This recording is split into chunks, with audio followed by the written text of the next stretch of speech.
नहीं, मैं कह रहा हूँ कि ये बैन ही है क्रिप्टो पे। अमेरिका ने बैन कर दिया है, ऑल्ट कॉइन्स को आप ट्रेड नहीं कर सकते क्योंकि वो उसको नॉन रजिस्टर्ड सिक्योरिटीज कह रहा है। तो बैन का मतलब क्या होता है? ट्रेडिंग बैन हो गया ना। पहली बार क्रिप्टो के ऊपर इतना मेजर अटैक हुआ है यूएस के अंदर, क्योंकि कभी तो टेस्ट होना था ना इस इंडस्ट्री का, अब वो हो रहा है। अब अगर वहां पे ये अवेलेबल नहीं होंगे, एक्सचेंजेस पे ये सिक्योरिटीज अवेलेबल नहीं होंगी, तो लोग इनको एक्सेस नहीं कर पाएंगे। वहां की सरकार वीपीएन के थ्रू भी एक्सेस नहीं करने देगी। देखो, ये इंडस्ट्री जो है ना, ये अपने एक ऐसे दौर से गुजर रही है कि जब ये अपने आप को स्टैब्लिश करने से पहले बहुत सारे इसके टेस्ट होंगे। अमेरिका में क्रिप्टो इकोसिस्टम पर, क्रिप्टो एक्सचेंजेस पर गवर्नमेंट ने बड़ा अटैक कर दिया, एज इफ कि अपने पूरे क्रिप्टो इकोसिस्टम को यूएस किल कर दे जा रहा है। एंड ऐसा लग रहा है कि ऑलमोस्ट क्रिप्टो को वहां पे बैन ही कर दिया है। वहां पर जो एसईसी है, सिक्योरिटी एक्सचेंज कमीशन, उनका जो रेगुलेटर है, उसने बाइनेंस, कॉइनबेस के अगेंस्ट केसेस फाइल कर दिए एंड जितने भी पॉपुलर क्रिप्टो कॉइन्स हैं उनको एज अ सिक्योरिटी आइडेंटिफाई कर दिया है। एंड अब एसईसी का ये कहना है कि एक्सचेंजेस इनको अपने प्लेटफॉर्म पे नहीं रख सकते, इन टोकन्स, इन कॉइन्स को इनको लिस्ट नहीं कर सकते। अगर करना है तो पहले एसईसी के रूल्स एंड रेगुलेशंस उनको फॉलो करना होगा, एंड उनको फॉलो करना है बहुत मुश्किल है, मुमकिन ही नहीं है। सो इन अ वे शैडो बैंक की तरफ यूएस बढ़ रहा है क्रिप्टो पर, और इसका इंपैक्ट पूरी क्रिप्टो मार्केट पर देखा जा सकता है। 30-40% तक टोकन्स गिरे हुए हैं, एंड आगे भी ये दिक्कत और ज्यादा बढ़ सकती है। बड़ी मुश्किल, मतलब बड़ा मुश्किल वक्त है, शायद क्रिप्टो वर्ल्ड के सबसे बुरे वक्त में से एक। एंड आज आपसे इसी पर बात करनी है, एंड इसके लिए मेरे साथ जुड़ रहे हैं बिटकॉइन फाउंडर काशिफ रजा। ओके काशिफ भाई, इस वक्त आपसे बात किए हुए थोड़ा वक्त हो गया, एंड ये देखिए कि आपने क्या करवा दिया क्रिप्टो वर्ल्ड में, मार्केट में, मतलब क्या चल रहा है ये? मार्केट में फॉग चल रहा है। मतलब फॉग तो चल रहा है, लेकिन ये हो क्या गया, कुछ ज्यादा नहीं हो गया है? मतलब इतनी बुरी हालत तो मैंने एक्सपेक्ट नहीं की थी कभी मार्केट में। मैंने किसी ब्रांड के बारे में नहीं बोला, मैंने वाकई में बोला फॉग चल रहा है। पता नहीं लग रहा है, दिख नहीं रहा है कुछ, वाकई में फॉग है। मतलब ठीक है काशिफ भाई, मतलब इसको एक्सप्लेन करें आसान भाषा में, आपकी फॉग किसने फैलाया, मतलब इकोसिस्टम को पूरे तबाह कर रहे वाला फॉग, क्रिप्टो इकोसिस्टम को। तो आप बताएं कि यूएस में इस वक्त क्या चल रहा है? मतलब बड़ी बुरी खबरें आ रही है यूएस की तरफ से क्रिप्टो मार्केट के लिए, क्रिप्टो इंडस्ट्री के लिए एक्चुअली। देखिए, किसी भी देश के अंदर जो होता है, एक सिक्योरिटीज एक्सचेंज बोर्ड होता है। हमारे यहाँ सेबी है, और अलग अलग नामों से होता है, लेकिन उसका काम एक ही होता है कि सिक्योरिटीज को रेगुलेट करना। और अमेरिका के अंदर भी एसईसी का काम है। जो एसईसी है वो इसको रेगुलेट करती है, और सिक्योरिटीज एक्सचेंज कमीशन का काम यही होता है कि देखना कि भाई सब चीजें ठीक चल रही हैं कि नहीं चल रही हैं। ठीक है। रेगुलेटर इतने दिनों से ये कह रहा था, उन्होंने थोड़े दिन ज्यादा ले लिए, बट वो शुरू से उसका ये मानना था कि जितनी भी ये जो क्रिप्टो के अंदर प्रोजेक्ट्स हैं, इन्होंने भेष बदल लिया है। ये टेक्नोलॉजी का और ब्लॉकचेन का भेष बदल के ये कह रहे हैं कि ये कंपनीज नहीं है, ये ऑन चेन जो है ये प्रोजेक्ट्स हैं, इनका कंपनीज से इनकी तुलना नहीं करनी चाहिए। वो इसलिए कहते हैं ये लोग क्योंकि अगर कंपनी साबित हो गई तो फिर ये होगा क्या कि ये सिक्योरिटीज कानून के अंदर फॉल कर जाएंगे। अब इसमें सिक्योरिटीज एक्सचेंज कमीशन जो अमेरिका का ये कह रहा था कि बिटकॉइन के अलावा जितना भी इकोसिस्टम है वो सिक्योरिटीज है। और वो वहाँ पे गैरी गैंसलर है, जो किसी जमाने में बिटकॉइन पढ़ाता था, बिटकॉइन का प्रोफेसर था, वो अब वहाँ कमिश्नर बन गया है।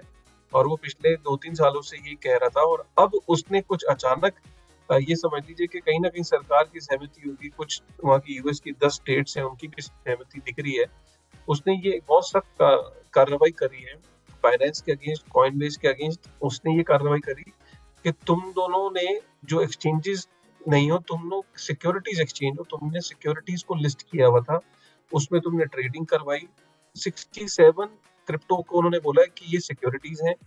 ये दोनों एक्सचेंजेस मिलके सिक्योरिटीज के अंदर ट्रेडिंग इन्होंने अलाउ करी, इन्होंने हमसे परमिशन नहीं ली, इन्होंने हमसे लाइसेंस नहीं लिया, और इन्होंने यहाँ पे लोगों से पैसा बनाया, और तो उस पर इन्होंने कार्रवाई करी। और दूसरा, जो इन्होंने 67 क्रिप्टोज को सिक्योरिटीज माना है, और 67 सारी मेजर है। अब अगर मेजर कवर्ड है तो सोच सकते हो छोटे छोटे तो अपने आप ऑलमोस्ट कवर हो ही जाएंगे। इस एक्चुअली में एक ऐसा लेंस है, एक ऐसा टेस्ट है, एक ऐसी लैब टेस्ट है जिसके अंदर किसी भी प्रोजेक्ट को लेके जाया जाता है, उसके अंदर चेक किया जाता है। अगर वो 4 कंपोनेंट उसके अंदर पाए जाते हैं तो वो सिक्योरिटीज घोषित हो जाती है। उसमें से अगर एक भी पाया गया तो वो सिक्योरिटीज में घोषित हो जाती है। उसमें से वो 4 चीजें है क्या? पहली चीज कि इन्वेस्टमेंट मांगी गई हो। अगर किसी ने इन्वेस्टमेंट अगर मांगी कि भैया इन्वेस्टमेंट दे दो, पैसा दे दो।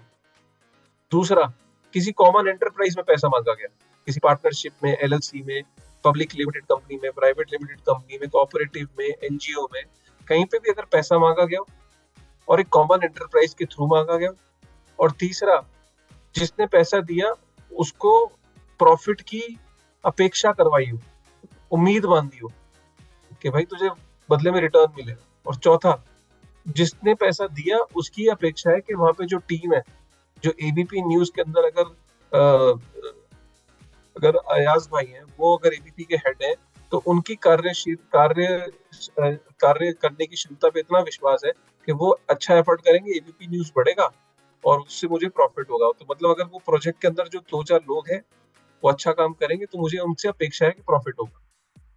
4 चीजें अगर किसी भी कंपनी में या किसी भी प्रोजेक्ट के अंदर अगर पाई गई तो वो सिक्योरिटीज में फॉल होता है। अब वो क्रिप्टो को जब वो देख रहे हैं इस लेंस से देख रहे हैं, तो देख रहे हैं कि हर एक प्रोजेक्ट उनको सिक्योरिटी ही दिख रहा है। और अगर आप देखो तो कहीं ना कहीं ये है भी, काफी सारे प्रोजेक्ट टोकन देते हैं, टोकन को बेचते हैं, टोकन से पैसा उठाते हैं, ये बोलते हैं कि हम काम करेंगे, हमारा यूटिलिटी टोकन है, जब इस टोकन की ग्रोथ होगी हमारा प्रोजेक्ट ग्रो करेगा, हमारा टोकन की वैल्यू बढ़ेगी, आपको प्रॉफिट होगा। ये जब वो देखते हैं वो सारी चीजें, उनको इसलिए सिक्योरिटीज दिखती है। उससे होता क्या है कि सिक्योरिटीज एक बार जब सारी चीजें घोषित हो गई तो उनको सिक्योरिटीज एक्सचेंज कमीशन से परमिशन लेनी है, रजिस्टर करना है। अगर वो रजिस्टर नहीं किया तो क्या होगा? अगर रजिस्टर नहीं किया, सबसे पहले अमेरिकन सिटीजन को सिक्योरिटीज में डील करना अलाउड नहीं है, अनरजिस्टर्ड सिक्योरिटीज। और किसी भी एक्सचेंज के ऊपर जो सिक्योरिटीज है वो लिस्ट नहीं हो सकती, कोई भी वीसी, कोई भी बैंक उन सिक्योरिटीज को पैसा नहीं दे सकता। यही कारण है कि मार्केट के अंदर अचानक दिखा कि अमेरिका जैसा बड़ा देश, जब वहां से लिक्विडिटी खत्म हो जाएगी इन सिक्योरिटीज के अंदर, अगर इन्होंने रजिस्टर नहीं किया तो उनका ऑब्वियसली लिक्विडिटी खत्म हो जाएगी, इंटरेस्ट खत्म हो जाएगा, और वो आगे उनको पैसा भी नहीं मिलेगा, और उनकी जो रोड मैप है उसमें भी उनका असर आएगा, और उनकी ट्रेडिंग वॉल्यूम में भी कमी आएगी। ये इसलिए मार्केट गिर रही है।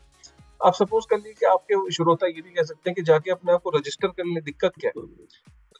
रजिस्टर करना इसलिए दिक्कत का काम है कि अगर वो रजिस्टर कर लेंगे तो कंपनीज के जितने मापदंड है, मैंने ट्वीट भी किया है, वो ट्वीट का आप हवाला दे सकते हो, इसके अंदर 13, 14, 15 उसके अंदर वो है मापदंड है, ये कभी भी पूरा नहीं कर पाएंगे। और एक डिसेंट्रलाइज प्रोजेक्ट्स जो है वो अगर सेंट्रलाइज कंपनी की तरह रन करने लगे तो उनमें इंटरेस्ट क्यों शो करेगा? तो ये बहुत ही स्थिति ऐसी बन गई है कि अब आप समझिए कि ये जो विंटर है ये गर्मियों के अंदर आ गया है और ये जाने वाला नहीं। ओके काशिफ भाई, तो मैंने आपका ट्विटर अकाउंट भी देखा, वहां पे आपने कहा कि एक वेल कोऑर्डिनेटेड अटैक है यूएस की तरफ से, एसईसी की तरफ से क्रिप्टो इकोसिस्टम पर। मतलब तो ये अटैक क्यों किया जा रहा है? देखिए, मेरा ये मानना है कि इसमें कोई डाउट नहीं है, एसईसी का ये कहना है ना कि काफी सारी चीज सिक्योरिटीज है। सच बताऊं तो सिक्योरिटीज में फॉल होती है, लेकिन कुछ चीजें ऐसी हैं जैसे कि कुछ प्रोजेक्ट्स ना अपने आप को इतना डिसेंट्रलाइज कर ले गए हैं, कुछ प्रोजेक्ट्स हैं उनको वो इतना अपने आप को डिसेंट्रलाइज तो कर ले गए हैं कि उन्हें जो वो अचीव करना चाहते हैं उसका उन्हें मौका मिलना चाहिए। क्योंकि अगर उनको शुरुआती दिनों में अपने सिक्योरिटीज घोषित करके उन्हें अगर हमने बांधने की कोशिश करी तो उनका जो ट्रू इनोवेशन है और जो ट्रू पोटेंशियल है वो निकल नहीं पाएगा। मिसाल के तौर पे अगर आज आपने पॉलीगॉन को या सोलाना को या जो कुछ चेन्स हैं जो बड़ी हो गई है, जो कि जिनके अंदर पोटेंशियल लग रहा है कि हाँ ये कल को इनके वेब3 का बेनिफिट इससे आ सकता है, उस एक रेगुलेटेड एनवायरनमेंट में, एक सैंडबॉक्स एनवायरनमेंट में उनको ग्रो करने देना चाहिए।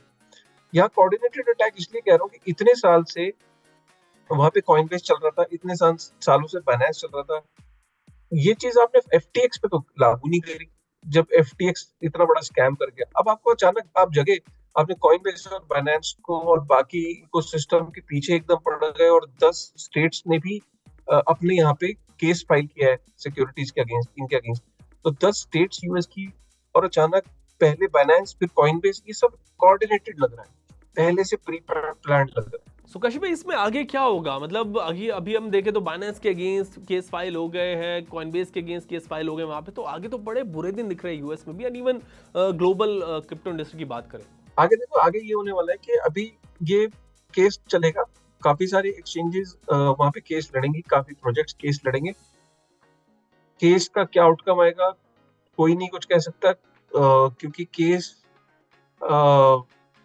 जनरली यूएस में केस सेटल हो जाते हैं पैसे देके। तो सेटलमेंट में, लेकिन सेटलमेंट की कुछ कंडीशंस होती हैं। उसमें ये होता है कि आप यहाँ पे काम नहीं करोगे, या यहाँ पे आप अब यहाँ पे यूएस में ऑपरेट नहीं करोगे।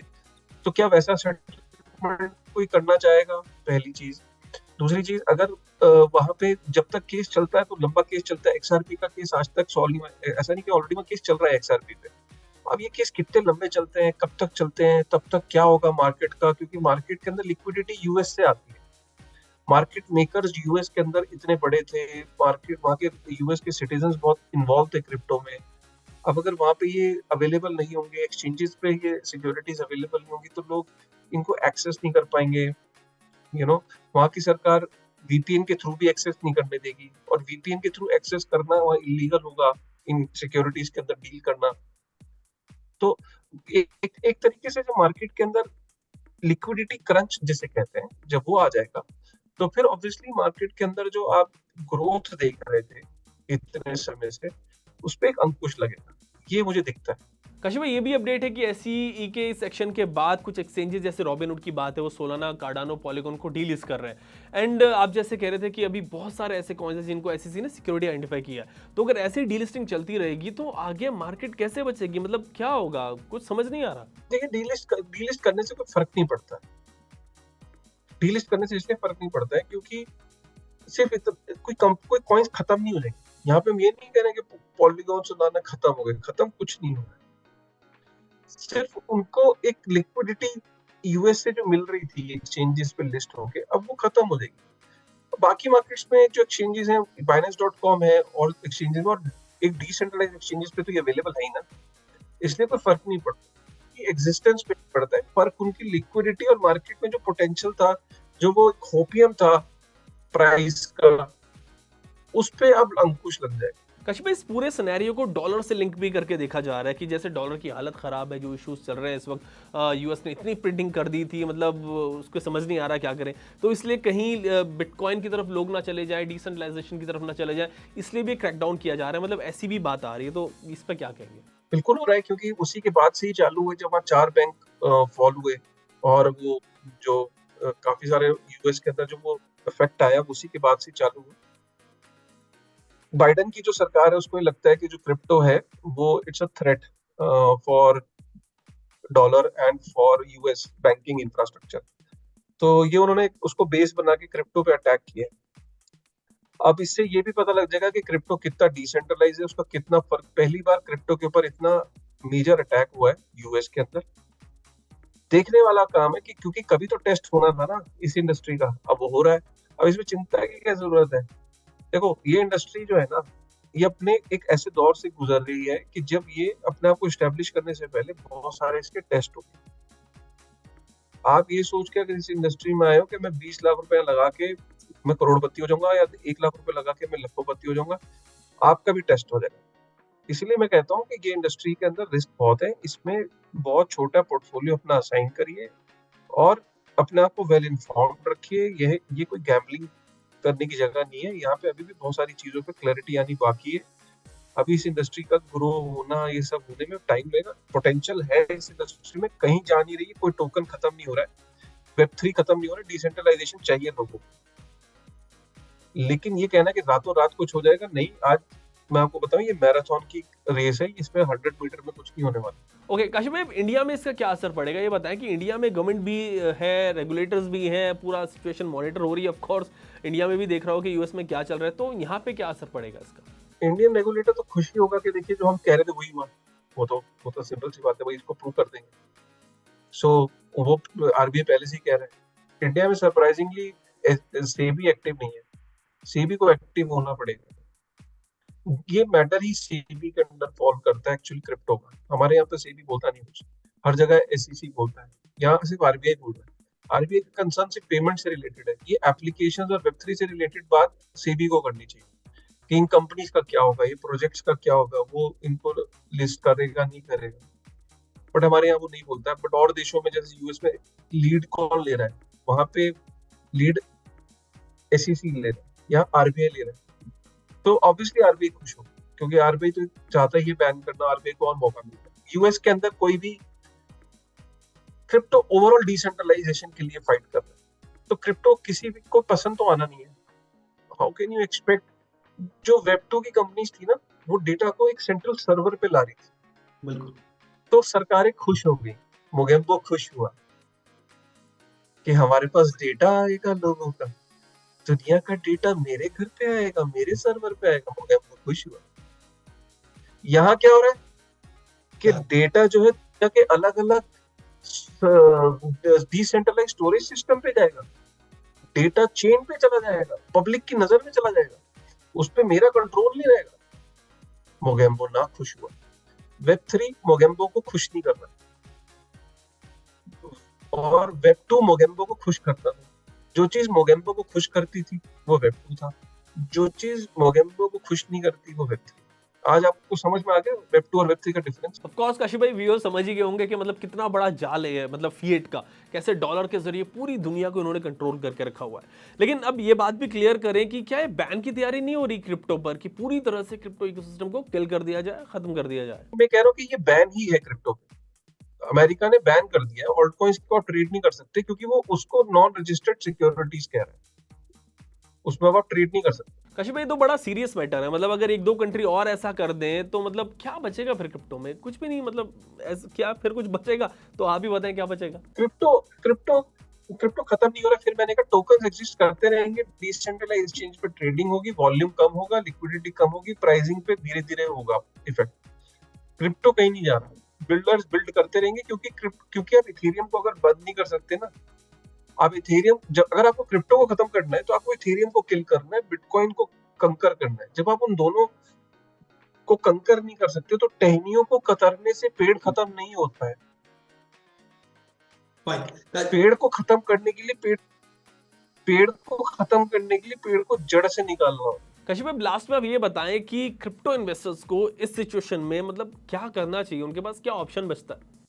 वेटेनिंग को देखें, वेब3 की दुनिया देखें, मेरे चैनल को देखें।